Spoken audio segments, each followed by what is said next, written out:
But I don't know that I feel that $2,000 is really motivation enough to film a porno.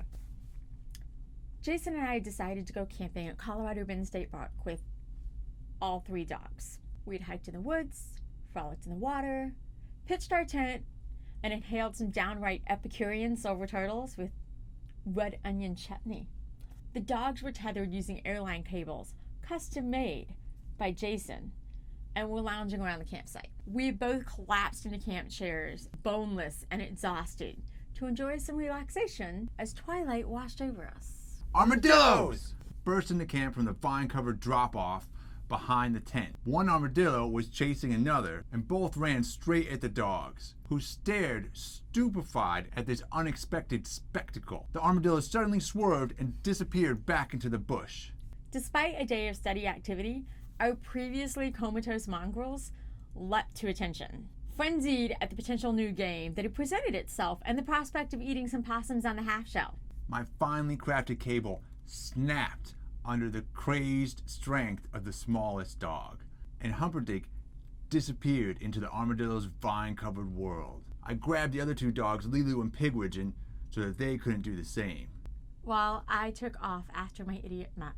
I then followed the thick growth at the top of the hillside, calling, "Dink!" But all was quiet.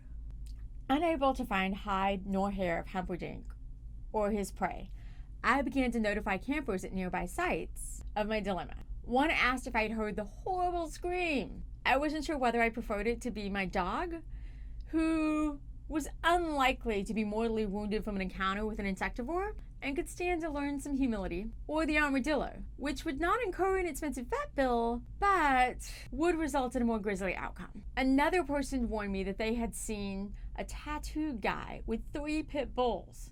Then I was way more terrified about the horrible noise and tearfully confided my fears to Jason. When Regan returned to camp, she was upset and very worried about her lost dog. She relayed what other campers had said. I pointed out that the horrible scream was uttered by Pigwidgeon, our dog, when unable to join in the chase. Furthermore, I was pretty sure that the guy with 3 pit bulls was me. I was abashed to realize that I had stereotypical profiled my own partner and pets. Oops. Unfortunately, Jason tried to keep the jokes going. I was trying to provide a little comic levity. Have you ever heard the one about the dog that runs off a cliff?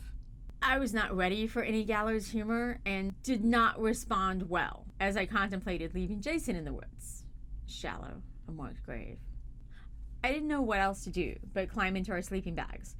Continuing to search in the dark seemed ineffectual, inconsiderate to the other campers, and might violate the quiet time in effect from 10 p.m. to 6 a.m. I was beside myself. Humperdinck was wearing a collar and tags, but as with most state parks, there was no cell service for anyone to be able to contact us, even if they wanted to. We were completely unfamiliar territory to him, more than 2 hours from home on 5,300 acres that included a 70-foot waterfall and top-tier predators. Humperdinck's microchip wouldn't be all that useful if it was just, deposited in a pile of coyote scat. The likelihood of ever seeing my little 25-pound berserker seemed negligible. I couldn't sleep. Jason did not appear to be afflicted with any such issue. Actually, I was having a hard time falling asleep, with the muffled tears, the palpable anxiety, and my own concerns about convincing Regan this actually was not my fault. I had the feeling, though, that everything was going to work out just fine. I fretted as to what would happen in the morning. We couldn't just leave. I kind of imagined myself like Dior Kuntz Jr.'s mother, clutching some talisman to my chest and fruitlessly wandering the campgrounds as days bled into weeks. Suddenly, there was a single bark in the darkness around 11 p.m. that sounded a lot like Humperdinck. Regan shot to attention, and I left her to restrain the other 2 dogs while I put on my shoes, grabbed a flashlight, and bravely headed out into the darkness. I hated waiting in the tent while the silence just stretched out interminably. I retraced my steps from earlier in the day, bordering the thick brush and getting uncomfortably close to the neighboring tent. I periodically summoned "Dink" in a hoarse stage whisper like a campground stalker, but all I heard in response was the breeze rustling the bushes. In a eureka moment, I realized that the thicket shook every time I said Humperdinck's name. I shone my light on the mass of entangled vines, and the rustling stopped. I called Dink, and it began again. I mentally calculated the odds that this could be a rattlesnake and stepped down into the shrubbery. Parting the foliage revealed a very proud little dog. The airline cable was still attached to his collar, and the trailing end tangled in the brush, anchoring him in place. He had been effectively tethered within 100 feet of the tent for hours. We just couldn't see the 12-inch tall dog in 2-foot-high shrubbery. God, I was so relieved when they both returned to the tent. Humperdinck was not injured or traumatized. On the contrary, he seemed flushed with an entirely undeserved air of accomplishment common to his ginger.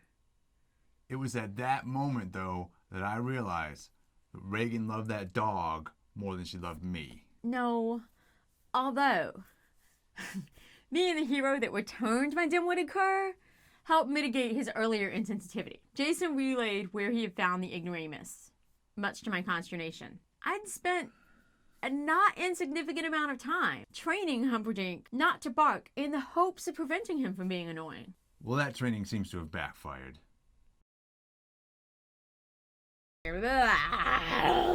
Baby, you reassured me when we set up all this equipment. These were not the kind of videos we were going to be making. If so, we need to enter it into the Hump Festival with Dan Savage. Hump Festival? Yes, Dan Savage has an annual Hump Festival in Seattle, in which basically people make amateur porns.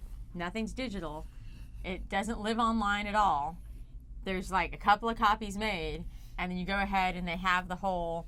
You show up at the festival, you watch everybody's amateur porns. At the end, they have like a whole destruction ceremony where they destroy all the copies so that you do not have to worry about future employers or anything seeing it. You just show it to the people at the festival.